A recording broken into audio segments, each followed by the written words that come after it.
Jadi sebelum kita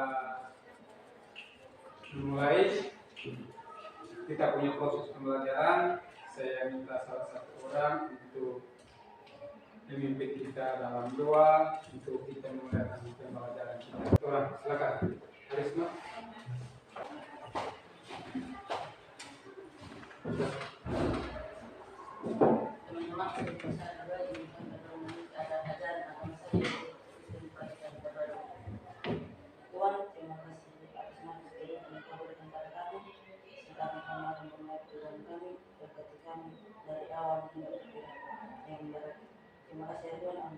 Baik, terima kasih. Melakukan absen ya untuk mengetahui kehadiran kalian apakah lengkap atau tidak. Baik, dengar sini. Ketua kelas mana? Ya. Baik, berapa orang yang tidak hadir? Siap, 22 hadir, 4 tidak hadir. Yang 4 orang itu alasannya kenapa tidak hadir? Izin. Jadi, ketahui bagaimana kalian dalam menghadapi atau emoji. Kita menyanyikan, kita mulai ya. 1, 2, 3.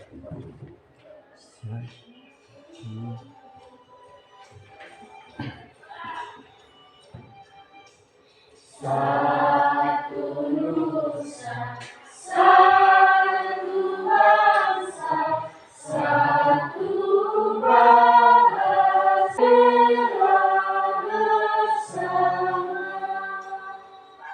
Baik, dengan kognitif, selama ini non kognitifnya itu bagaimana kalian kesiapan kalian, ya mental, ya psikologi kalian untuk pelajaran kita pada pagi ini. Yaitu Pak Cinta akan menampilkan ada 4 gambar, ya 4 gambar emoji yang mana menggambarkan kesiapan kalian untuk pembelajaran. Ya, yang pertama tanda oke, mengajungkan tangan, kemudian senyum, kemudian susah, kemudian keempat sedih. Nah, sini Pak mau tanya kepada kalian, dari keempat gambar ini, kira-kira posisi kalian sekarang ini gambar yang mana? 1 dan 2, yaitu yang berarti sini Pak mengambil suatu kesimpulan bahwa kalian ini dapat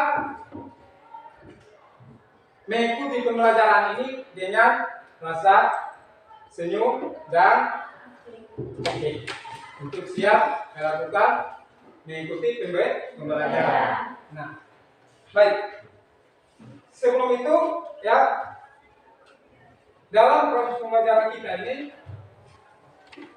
Pak akan ya ingin mengetahui bagaimana pemahaman kalian tentang proses pembelajaran kita, yaitu tentang materinya itu pembelahan sel. Nah, dalam pembelahan sel ini, yang dimana kita sudah belajar pada pertemuan sebelumnya itu, yaitu pembelahan sel pada bawang merah, ya bawang merah. Sehingga Pak mau bertanya, kira-kira menurut pemahaman kalian apa itu sel? Oke, baik. Merci. Menurut saya, sel adalah unit terkecil dari makhluk hidup. Baik, kita berikan tepuk tangan.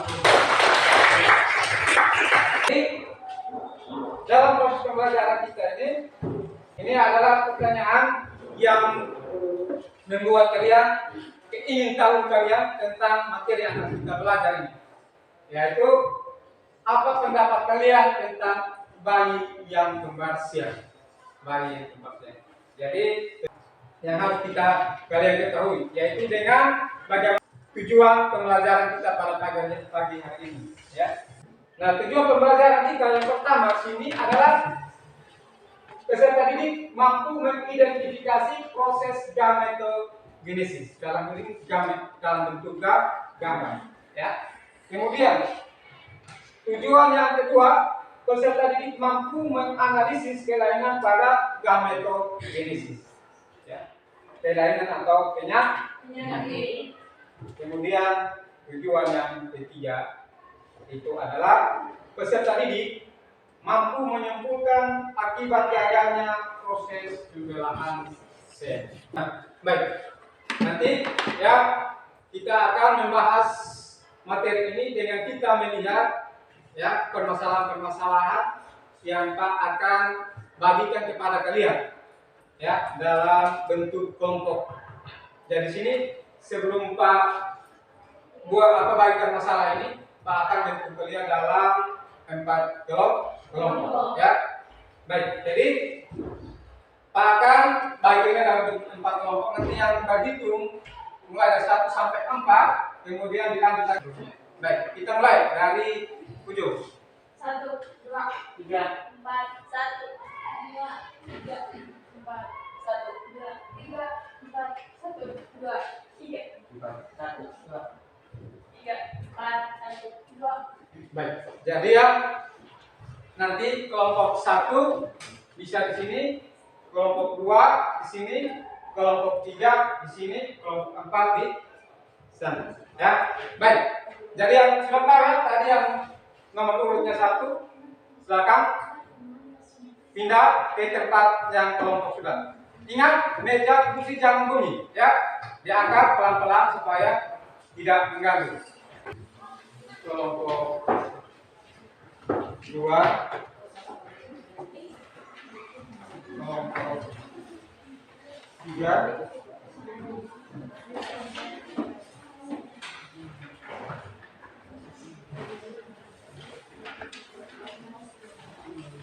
baik, jadi perhatikan situ LKPD-nya itu ya. Tenang ya, kalau ada ini silakan tanya.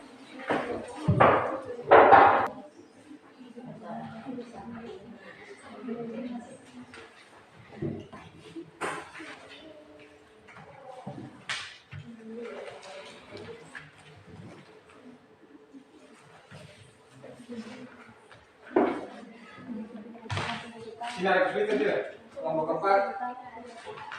Baik, kerjakan juga.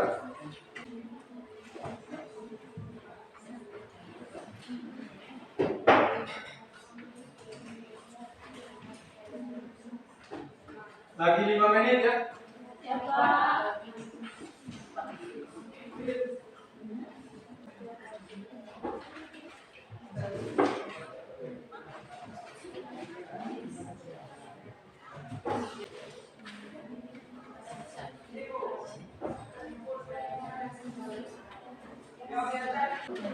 Ini gambar yang permasalahan 1 ya.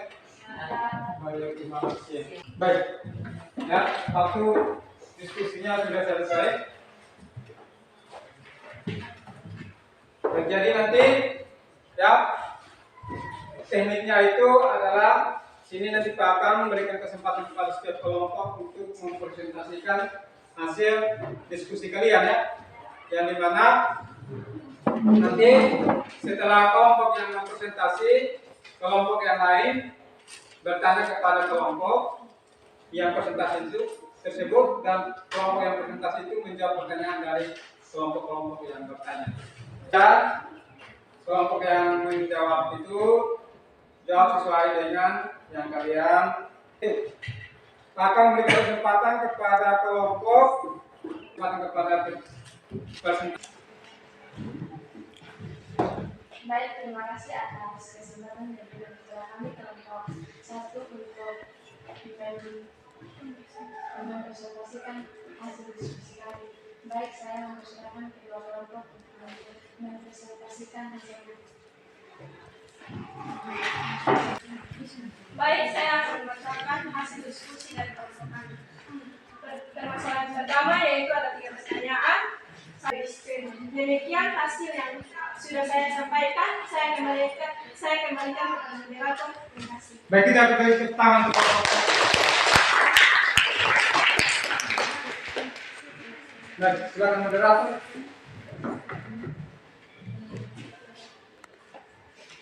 Baik, saya memberikan kesempatan kepada kelompok 2, 3, dan 4 untuk kembali pertanyaan. Baik, ya. Oke. Gambar siang adalah kondisi di mana baik kembar terlahir dengan salah satu atau beberapa bagian tubuhnya menyatu. Kelahiran bayi kembar siam terjadi karena embrio terbakar janin. Tidak berhasil membelah secara sempurna, bagian tubuh yang paling sering menempel adalah kepala, dada, perut, punggung, dan panggul. Kelompok 2, pertanyaan dari kelompok 2. Saya akan menjawab pertanyaan dari kelompok 3. Kelahiran kembar dapat terjadi saat dua sel telur yang berbeda dibuahi oleh dua sel sperma. Meski begitu, bayi kembar juga dapat terjadi karena satu sel telur yang dibuahi oleh satu sel sperma membelah diri menjadi dua. Kelahiran kembar bisa memiliki jenis kelamin yang berbeda, tetapi bisa juga sama. Saya akan menjawab pertanyaan dari kelompok 4. Belum ada cara khusus yang bisa dilakukan untuk mencegah kelainan ini. Hal terbaik yang bisa dilakukan oleh ibu hamil adalah melakukan pemeriksaan kehamilan secara rutin sehingga komplikasi atau kelainan seperti kembar siam dapat sekian dan terima kasih. Baik, jadi mungkin dari jawaban dari kelompok 1, itulah hasil diskusi daripada kelompok 1. Sekali lagi kita beri tangan untuk kelompok. Terima kasih atas kesempatan yang diberikan kepada kelompok 2 untuk mempresentasikan hasil diskusi kami. Dan saya akan memberikan kesempatan kepada kelompok untuk mempresentasikan hasil diskusi kami. Baik, silakan kelompok itu. Saya akan menunjukkan permasalahan satu ada 3 pertanyaan atau ovum. Pada prosesnya menghasilkan satu ovum fungsional. Sekian dan terima kasih atas presentasi kami. Saya kembalikan ke moderator. Baik, kita beri. Saya akan memberikan kesempatan kepada kelompok 1, 3, dan 4 untuk bertanya. Mungkin dari kelompok. Kelompok 1 akan mengajukan pertanyaan kepada kelompok 2. Berapa lama kembar siam hidup? Berapa lama kembar siam? Apakah kembar siam dapat dipisahkan? Kepada kelompok 2. Jika tidak ada keturunan kembar, apakah bisa ambil kembar? Jika tidak ada. Pertanyaan dari kelompok 1, 3, dan 4. Dari Silakan. Baik, saya dari kelompok 2 akan menjawab pertanyaan dari kelompok. Kalau bisa, ya sebelum ini. Saya dari kelompok 2 akan menjawab pertanyaan dari kelompok 1. Berdasarkan penelitian 40-60% kembar siam meninggal saat lahir dan sekitar 40% bertahan hidup hanya selama 1 hari.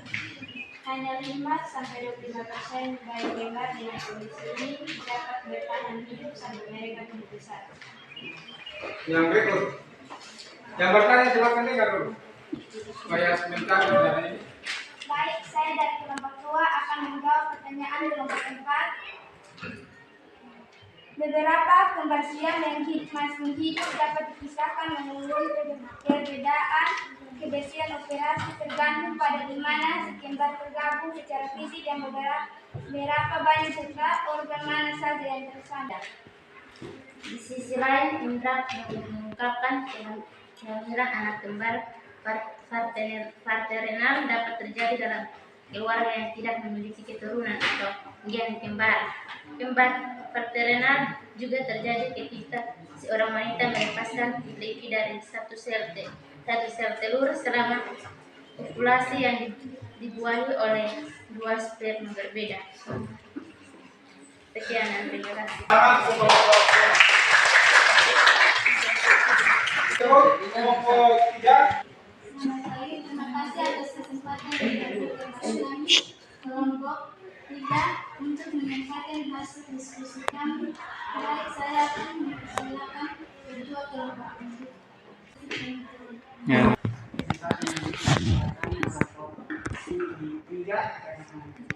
hasil menghasilkan satu ovum fungsional. Sekian dari hasil diskusi kami kelompok 3. Saya sudah menyerahkan. Baik, kita beri Saya memberikan kesempatan kepada kelompok 1, 2, dan 4 untuk memberikan pertanyaan. baik dari kelompok 1, 2. Mengapa ada tanda kembar yang tidak mirip? Kelompok 4. Terima kasih atas kesempatan yang diberikan kepada kami kelompok 4. Kami akan bertanya kepada kelompok 3. Apa ciri-ciri ibu yang hamil anak kembar? Apa ciri-ciri ibu hamil bayi kembar? Baik, jadi dari pertanyaan dari kelompok 1, 2, dan 4, silakan kelompok 3 untuk menjawab pertanyaan-pertanyaan yang sudah ditanyakan. Silakan. Bisa nanti bagi-bagi ya, yang lain lagi yang Terima kasih atas waktu yang diberikan. Saya akan menjawab pertanyaan dari kelompok 2. Berapa lama jarak kelahiran bayi kembar? Berdasarkan usia kehamilan, berikut adalah rekomendasi waktu yang tepat untuk persalinan hamil kembar. 38 minggu untuk hamil kembar yang masing-masing janin memiliki ketuban dan plasenta. 34 sampai 37 minggu untuk hamil kembar dengan satu plasenta tetapi memiliki 2 kantung penyumbat.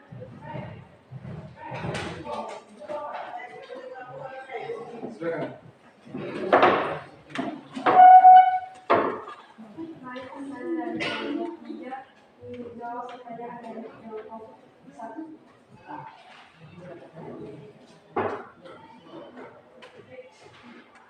Kembar terkenal atau tidak identik terjadi dari proses membuat sel telur dari sperma yang berbeda. Maka dari itu mereka tumbuh dan terkenal dari zigot yang berbeda pula. Hal ini membuat ibu yang memiliki anak kembar terkenal mengandung 2 sel zigot di dalam kandung.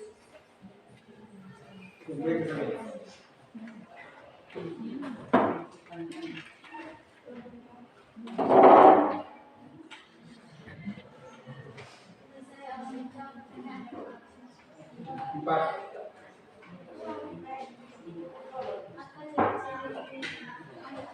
Suara kuat sedikit. Apa ciri-ciri ibu yang hamil? Tanda-tanda hamil sehat. Ada HCG yang tinggi, kuman, gonadotropin atau HCG merupakan hormon yang diproduksi oleh sel-sel yang juga ada nafsu makanan meningkat, perut tidak besar, peningkatan berat badan, mungkin sintesis lebih tinggi. Baik, jadi itu adalah jawaban untuk kelompok 1, 2, dan 4. Bagaimana kelompok 1, 2, dan 4? Pas? Pas.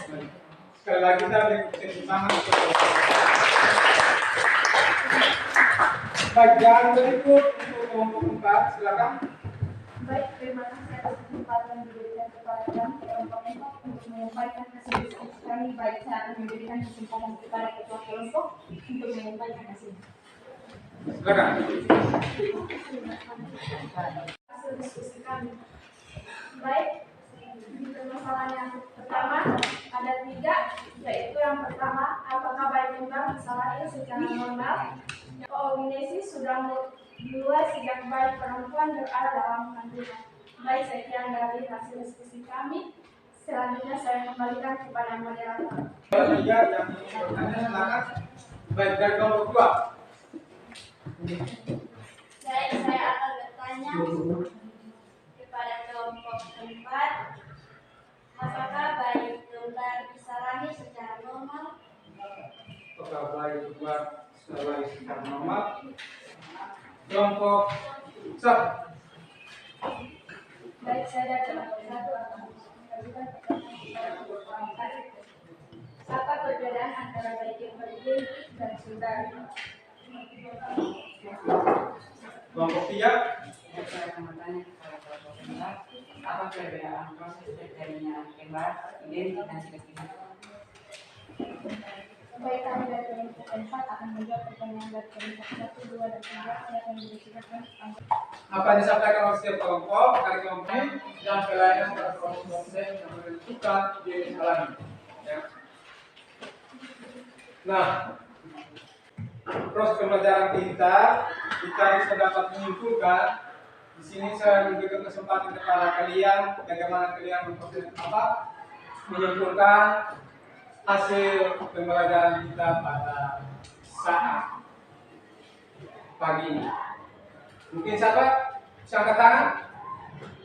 Oke, baik. Riana, silakan berdiri.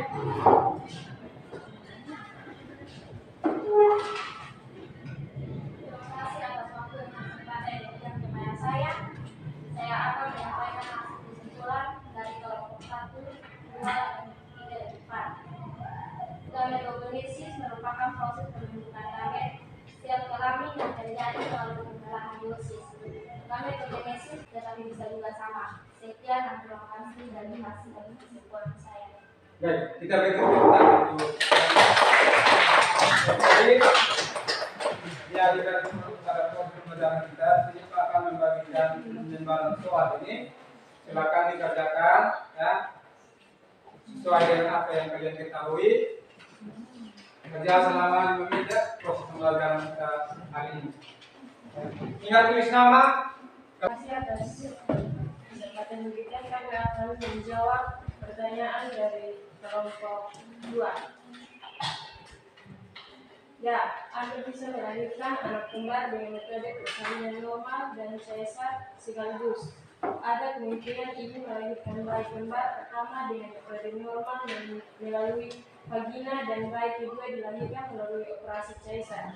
Hanya saja melahirkan anak kembar dengan dua metode ini terbilang cukup lama. Berikut.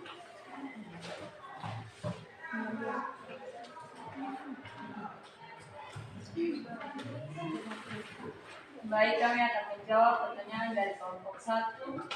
Anak kembar fraternal atau kembar tidak identik ini berbeda dengan anak kembar identik. Hal ini dikarenakan kembar identik prosesnya berasal dari sel telur dan sperma yang sama. Sementara kembar parental berasal dari sel telur dan sedang sperma berbeda yang disebut sebagai kondisi zigotik. Baik, kami akan menjawab pertanyaan dari kelompok 3.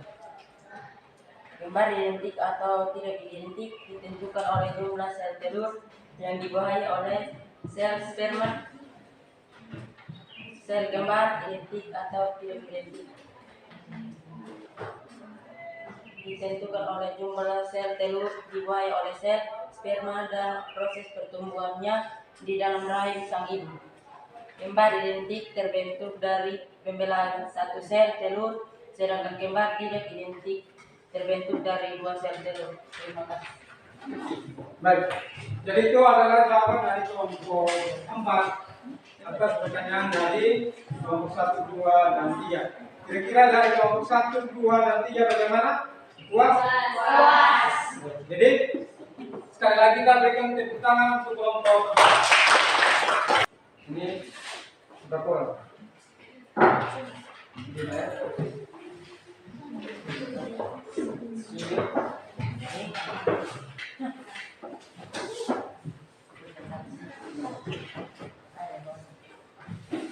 Ini rumah.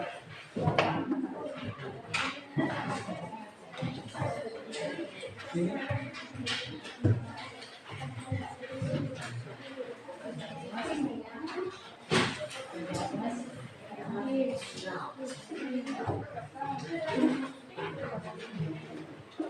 Ingat tulis nama ya.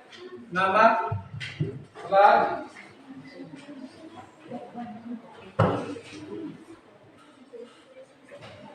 setiap kelompok dikumpulkan ya. Kumpulkan, nanti Bapak ambil. Ya. Baik, kita akan bagikan lembar hasil refleksi ini. Nanti sini ada nama siswa, kelas, kemudian jawab pertanyaan yang ada sini ya.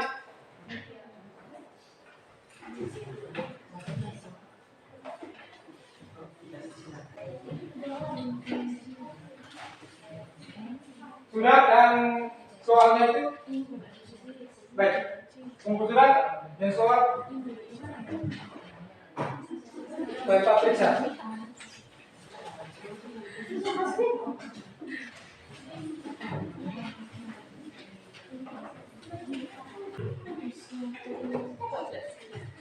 Baik, jadi Pak nanti baca di sini rata-rata ambil nilai ya. Dari sini rata-rata semuanya tuntas ya, semuanya tuntas. Jadi yang tidak tuntas itu ada 1 orang, itu yang tidak datang sekolah ya. Tidak sekolah. Baik, nanti ketika membaca ini langsung bawa dengan lembar refleksinya untuk IPA ya. Resin Lego.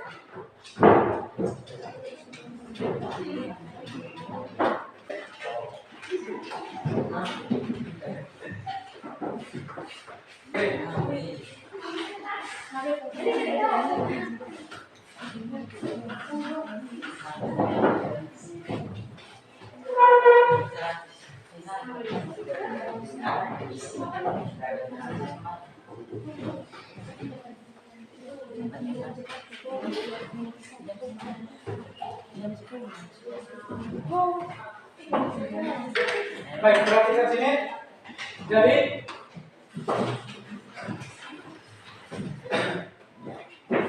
minggu depan kita akan belajar ya tentang pertumbuhan dan perkembangan daripada hewan ya. Perkembangan daripada hewan.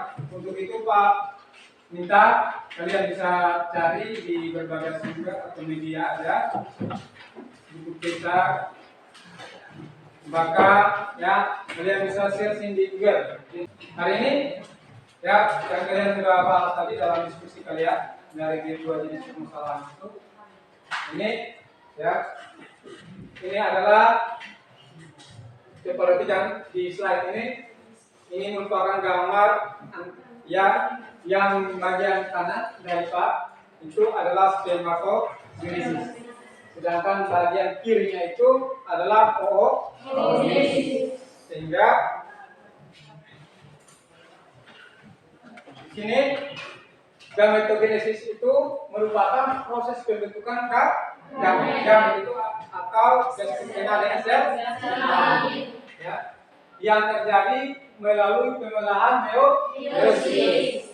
Nah, sini gametogenesis berlangsung pada sel kelamin dalam alat perkembangan di dalam doa.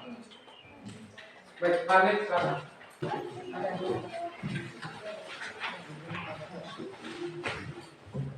Semua tenang.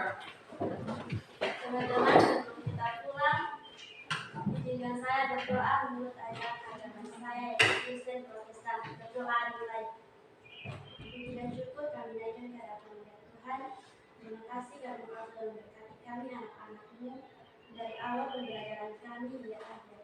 Sekarang kami mau pulang menjadi Tuhan untuk kami di jalan tiba dan rumah dan selamat. Terima kasih Tuhan, dan amin. Ya, terima kasih. Ingat, jadi